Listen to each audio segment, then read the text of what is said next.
satu. Jika sudah masuk waktu sholat, salah seorang di antara kalian harus adzan. Itu aja. Syaratnya adzan apa saja, 1, 2, 3 memang tidak disebutkan di sini secara teksnya.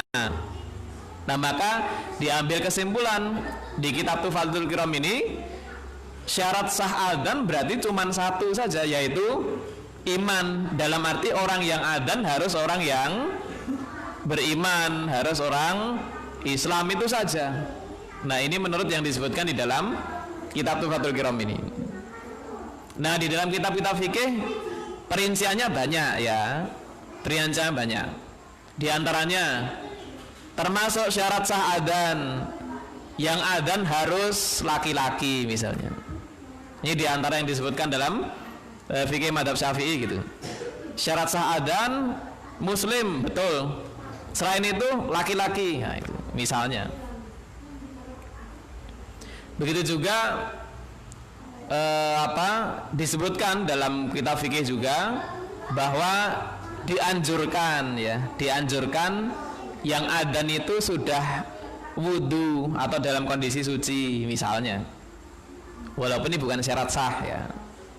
Kemudian misalnya juga makruh hukumnya adzan dalam kondisi tidak suci, makruh. Sangat makruh adzan dalam kondisi junub atau hadas besar. Ini misalnya disebutkan dalam kitab-kitab fikih begitu.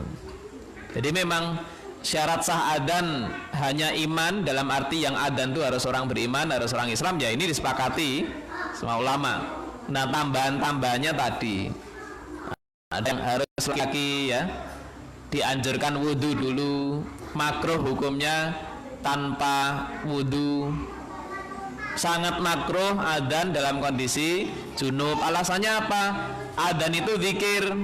Nah, orang yang zikir itu kan dianjurkan untuk dalam kondisi suci gitu. Ini misalnya. Ya, apa yang disebutkan di sini betul ya, bahwa syarat sah adzan itu iman, nah itu. Ya. Kemudian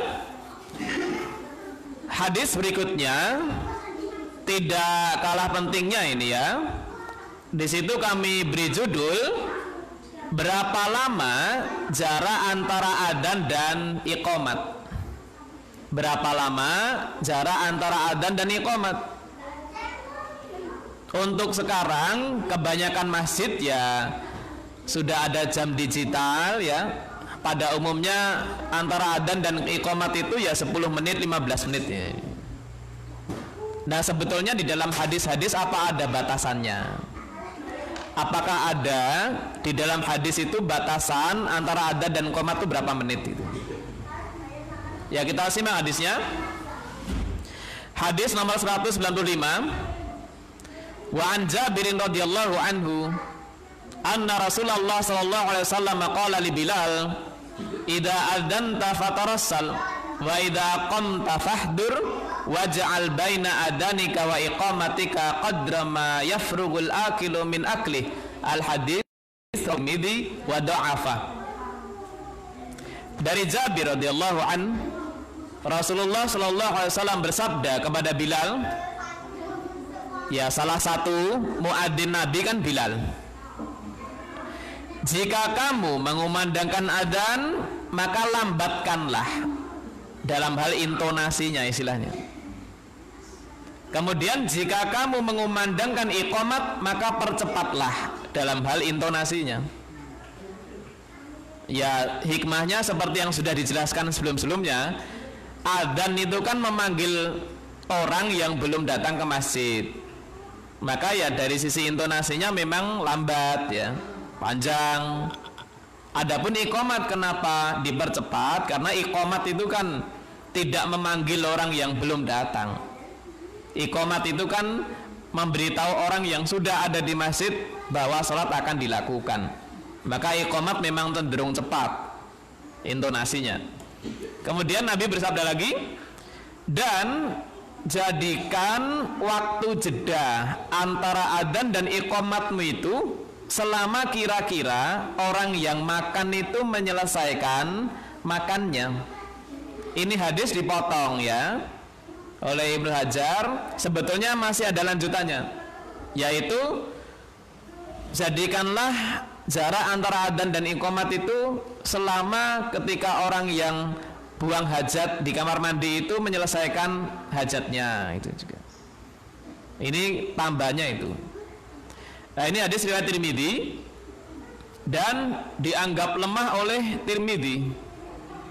Hadis ini ya jelas tadi Nabi mengatakan antara adzan dan iqamat itu ada jaraknya hendaknya.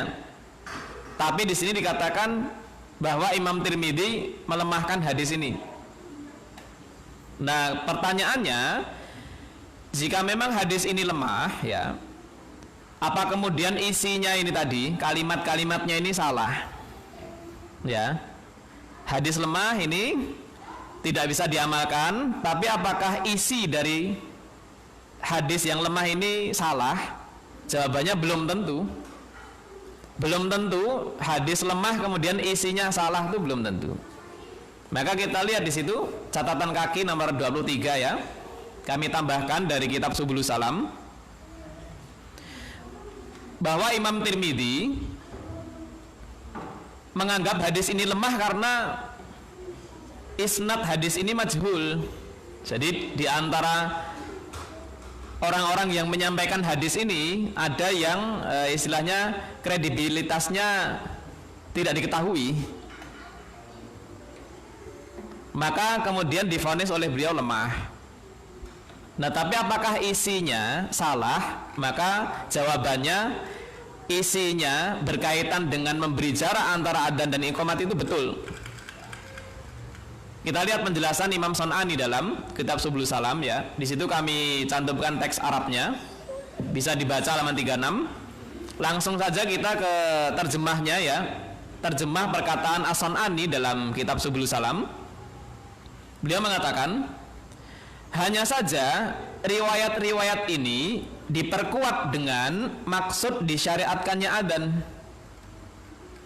bahwa adzan itu panggilan kepada orang-orang yang belum hadir di masjid supaya mereka hadir untuk melaksanakan sholat jamaah. Maka harus ada perkiraan jeda yang cukup untuk mempersiapkan sholat dan pergi ke masjid. Jika tidak demikian, maka akan hilang faedah dari adzan. Ya, seandainya tidak ada hadis nomor 195 inilah. Yang namanya adzan itu kan memanggil orang untuk persiapan sholat ke masjid. Dan tidak semua orang itu jarak rumahnya dekat dengan masjid. Maka ya salah juga jika seandainya kita adzan langsung koma, itu salah berdasarkan hal itu. Nah, sehingga walaupun hadis ini lemah ya, isinya berkaitan dengan itu bisa dibenarkan. Yang menurut Imam Son'ani dibenarkannya berdasarkan istilahnya hikmah dari adzan itu. Hikmah dari adzan itu yang seperti disebutkan tadi. Dan beliau menambahkan ya, Imam Bukhari memberi judul bab untuk hadis ini, bab tentang berapa lama antara adzan dan iqamat. Akan tetapi Imam Bukhari tidak menentukan berapa lamanya. Artinya Imam Bukhari sendiri ya mengakui memang antara adzan dan iqamat itu harus ada jaraknya. Nah, hanya saja tidak ditentukan berapa menitnya kan itu. Yang jelas apa? Hadis ini lemah ya menurut Imam Tirmidzi, tapi isinya bisa diamalkan berdasarkan hikmah dari adzan itu sendiri. Dan dari beberapa hadis yang kita kaji dalam kitab Bulughul Maram ya banyak yang seperti ini, tidak sedikit lah ya. Hadis ini lemah tapi isinya betul kan itu. Hadis ini lemah tapi isinya betul gitu. Tidak jarang begitu.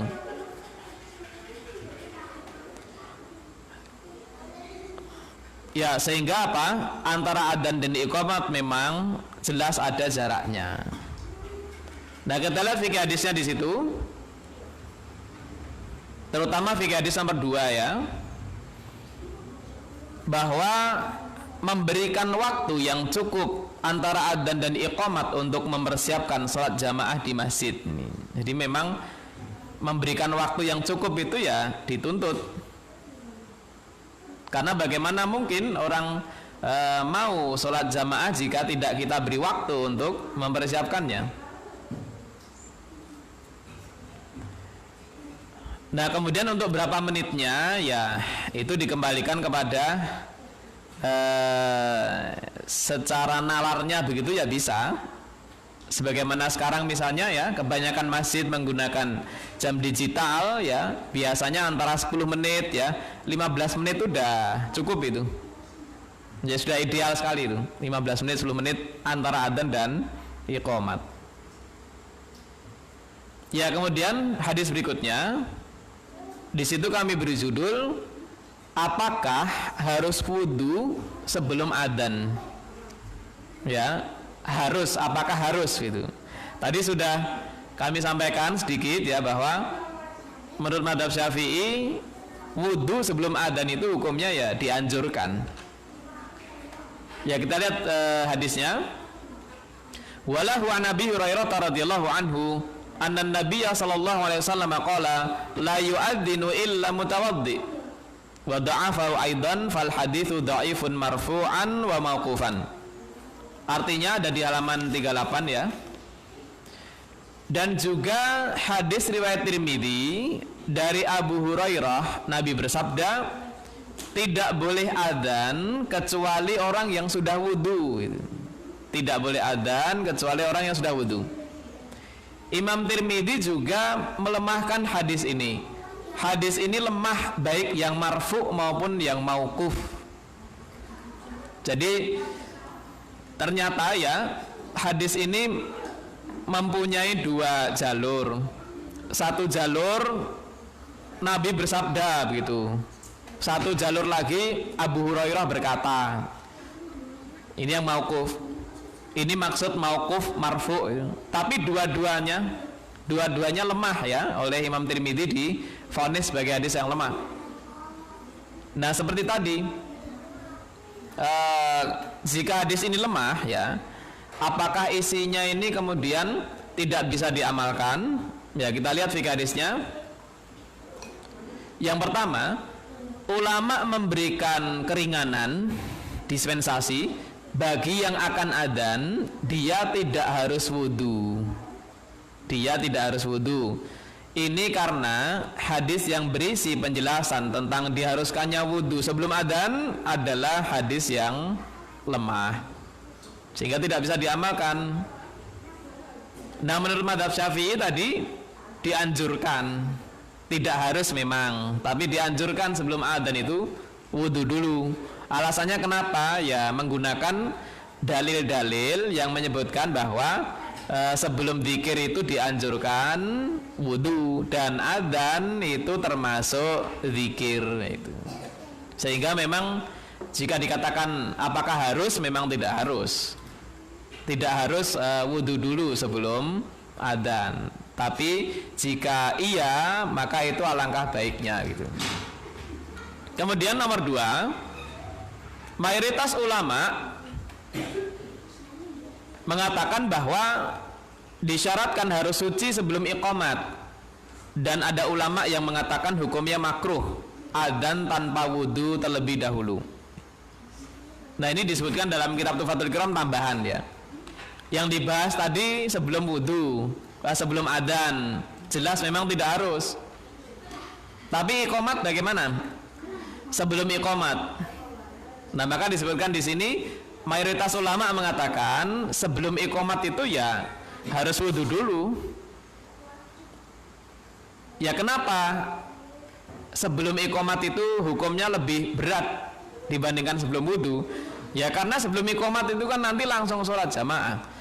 Jika muadzinnya dalam kondisi belum wudu, dia resiko ketinggalan takbiratul ihram imam, yang itu merupakan faedah yang sangat besar. Bisa tidak ketinggalan takbiratul ihram imam itu kan faedah tersendiri, fadilah tersendiri dalam sholat jamaah itu, pahalanya sangat besar. Nah ini muadzin belum wudu sudah iqamat, otomatis selesai iqamat dia harus wudu dulu, ketinggalan ini. Nah karena resiko itulah maka ditekankan sekali sebelum iqamat itu harus wudhu dulu. Bahkan ini dikatakan di sini menurut mayoritas ulama disyaratkan. Alasannya jelas supaya tidak ketinggalan takbiratul ihram imam.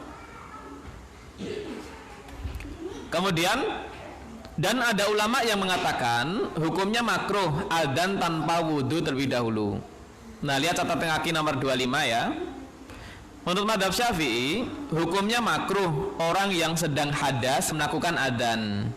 Sehingga yang dimaksud sebagian ulama tadi siapa? Di antaranya mazhab Syafi'i. Makruh sebelum adzan itu dalam kondisi batal wudhunya. Dan lebih keras lagi tingkat kemakruhannya orang yang junub hadas besar melakukan adzan. Masih makruh ini, tapi makruhnya cukup berat, walaupun tidak sampai haram. Tidak sampai haram, hanya makruh saja. Lebih berat lagi jika yang adzan ini dalam kondisi junub hadas besar, makruhnya lebih tinggi lagi. Nah, ini menurut mazhab Syafi'i. Kemudian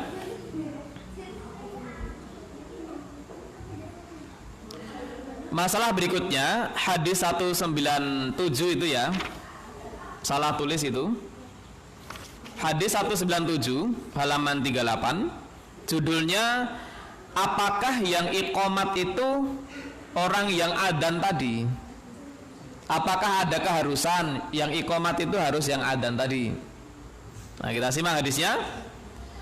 Walahu an Ziyad bin al-Harits radhiyallahu anhu qala Rasulullah sallallahu alaihi wasallam wa man adzana fahuwa yuqim wa da'afahu aidan. Artinya, dan juga riwayat Tirmidzi dari Ziyad bin Harits, dia berkata Rasulullah sallallahu alaihi wasallam bersabda, siapa yang adzan maka dialah yang iqamat gitu. Siapa yang adzan maka dia yang iqamat. Dari kalimatnya ini saja memang tidak ada keharusan, sekedar siapa yang adzan ya dia yang qomat. Apalagi ternyata hadis ini oleh Imam Tirmidzi dianggap sebagai hadis yang lemah. Hadis yang lemah artinya berarti memang tidak ada keharusan seragam antara yang adzan tadi yang iqamat, tidak harus. Kita lihat fikih hadisnya. Iqamat adalah haknya orang yang adzan. Jika dikatakan haknya ya memang ya dia sudah adzan ya haknya iqamat. Tapi apakah harus? Tidak. Apalagi ada hadis berikutnya ya. Hadis berikutnya, wali Abi Dawud fi hadis Abdullah bin Zaid annahu qala anna ra'aituhu ya'ni al-adan wa anna kuntu uriduhu qala fa'aqim anta wa fihi dha'fun aidan.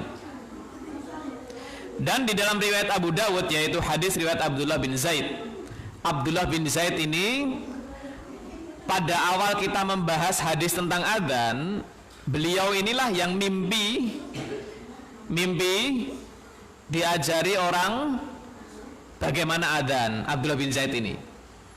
Lalu dia cerita keesokan harinya kepada Nabi, dan Nabi membenarkan mimpinya. Akhirnya menjadi apa? Syariat adzan. Inilah Abdullah bin Zaid di sini. Abdullah bin Zaid berkata, aku dahulu wahai Rasulullah melihatnya. Maksudnya melihat adzan di dalam mimpi maksudnya. Jadi Abdullah bin Zaid ini ya seperti apa? Curhat begitu. Wahai Rasulullah, saya dulu ini kan yang mimpi tentang adzan. Tapi Nabi memerintahkan Abdullah bin Zaid untuk mengajari adzan kepada Bilal, ceritanya begitu. Ya, kita tahu petugas adzan Nabi itu adalah Bilal, salah satunya. Nah, yang mengajari Bilal adzan siapa? Abdullah bin Zaid ini.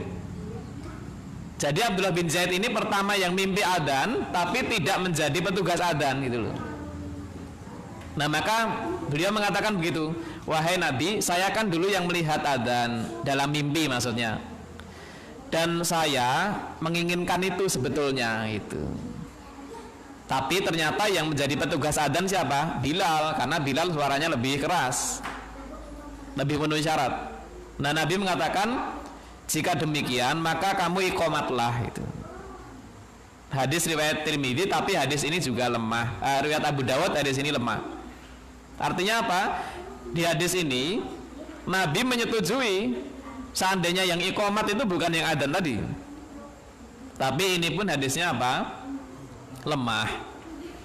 Maka tidak ada ya dalil yang tegas yang mengharuskan yang iqamat itu harus yang adzan. Berarti prinsipnya apa? Ya tidak masalah. Yang adzan tadi si A, yang iqamat si B, tidak masalah. Tapi seandainya yang iqamat juga yang adzan, ya ada bagusnya juga kan gitu. Walaupun ini tidak harus itu. Ya. Kemudian hadis berikutnya, wa an Abi Hurairah radhiyallahu anhu qala Rasulullah sallallahu alaihi wasallam al muadzinu amlaku bil adzan wal imamu amlaku bil iqamah, rawahu Ibnu Adi wa du'afa.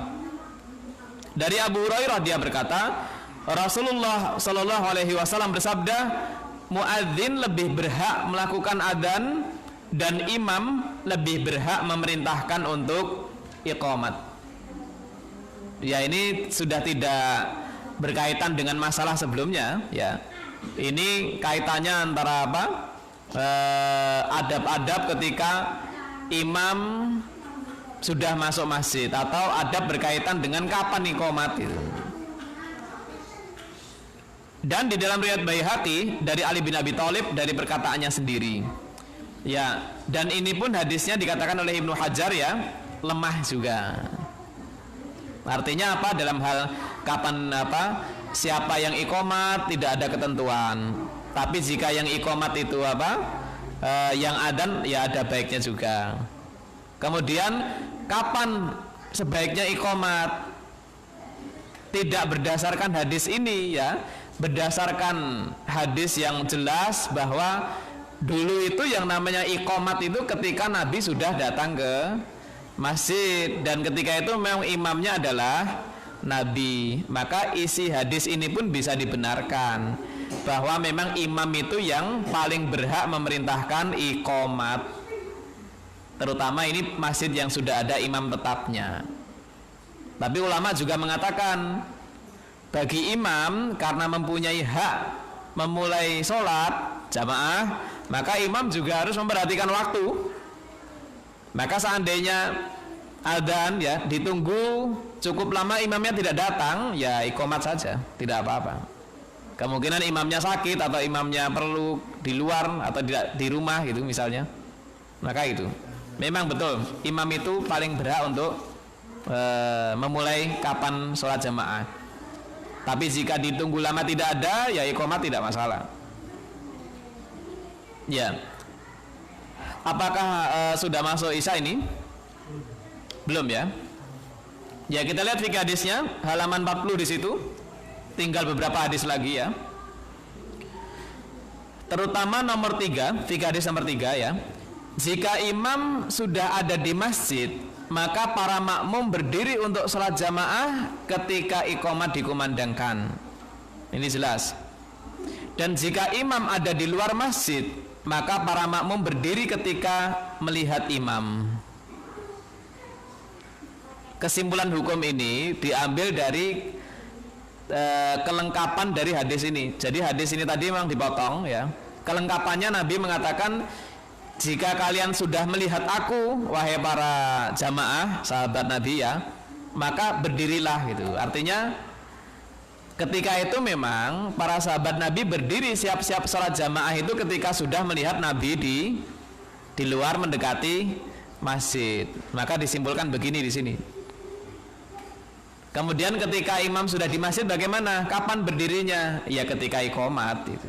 Ini hanya apa? Ya adab istilahnya ya. Adab ya mirip-mirip tata tertib kan itu. Ketika imam sudah di masjid, kapan jamaah berdirinya? Ya ketika iqamat. Ketika imam di luar dan jamaah melihat imamnya, ya langsung berdiri nggak apa-apa. Kan otomatis mulai qomat itu.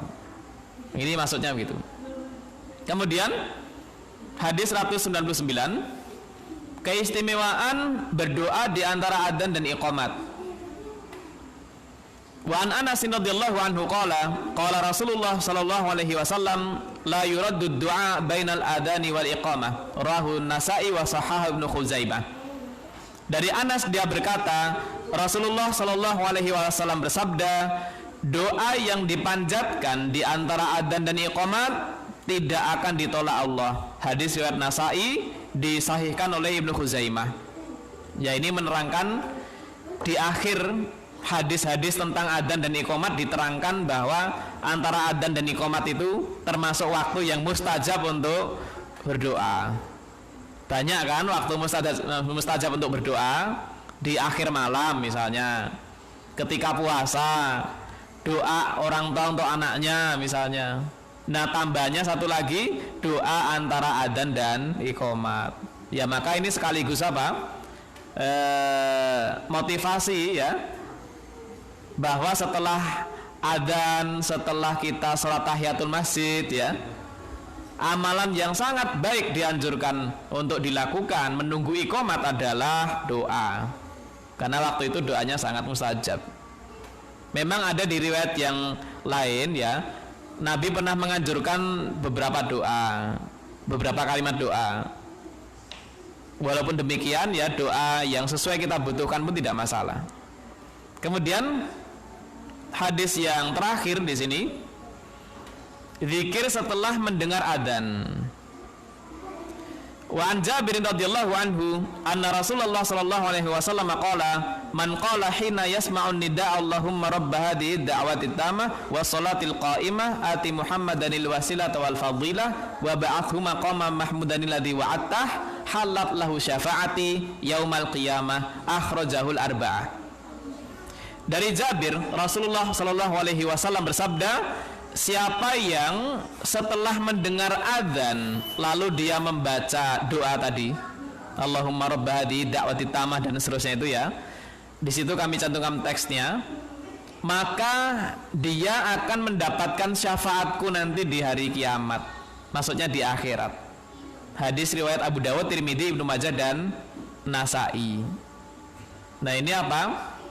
Doanya singkat ya, tapi faedahnya luar biasa, mendapatkan syafaat Nabi Muhammad sallallahu alaihi wasallam.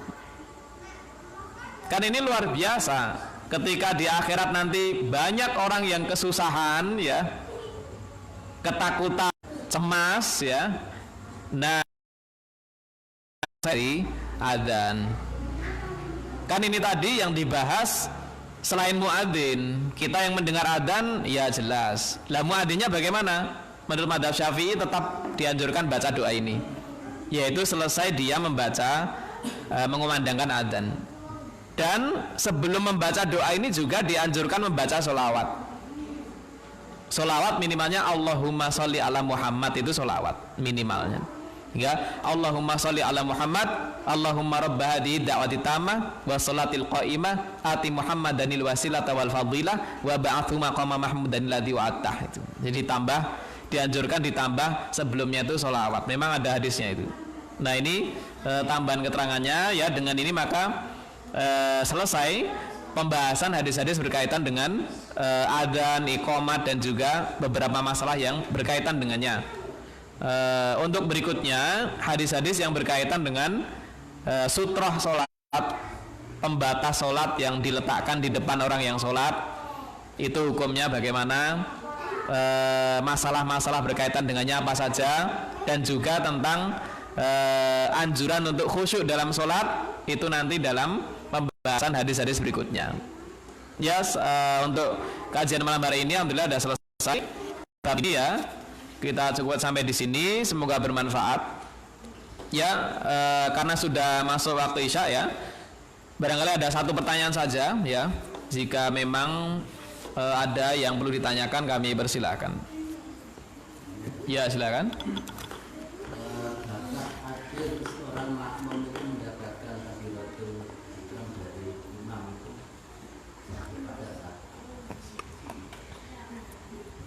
Maksudnya iya, karena dalam sholat jamaah itu jelas tidak boleh makmum mendahului imam, jelas tidak boleh. Dan juga tidak boleh bersamaan dengan imam. Yang paling baik itu kan setelah imam gerakannya. Nah, maka ketika imam selesai takbiratul ihram, ya dia apa? Dikatakan mendapatkan ya jedanya tidak lama antara takbiratul ihram imam. Bagi makmum baris sof di apa? Jadikan patokan imamnya. Jamaah sof di belakangnya dan seterusnya yang tidak melihat imam ya, yang dijadikan patokan sof depannya. Sehingga ya